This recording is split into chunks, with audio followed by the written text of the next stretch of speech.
Jedne noći hladne, zima kad je bila, Srpkinja je majka čekala svog sina.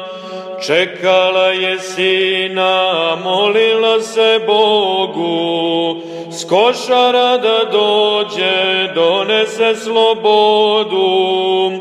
Al umesto njega pismo joj je stiglo, od sina junaka i na noge diglo. S ovog boja, majko, povratka mi nema, ko košare čuva, zna da zlo se sprema.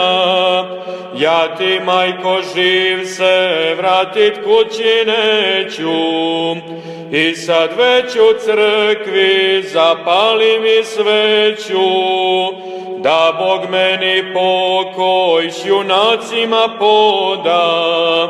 Skupom cenom, majko, plaća se sloboda, a sina mog oči ovo mu kažem, tvoj je otac, sine, na nebeskoj straži, tamo gde je Lazar svoju glavu dao, na kosmeto svetom i tata je pao.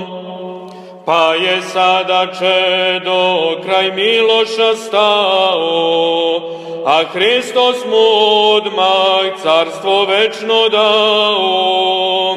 Ko ne pamti podvig s košara junaka, nega stigne kletva kosovskih junaka. Ko ne pamti podvig s košara junaka, nek ga stigne kletva kosovskih junaka.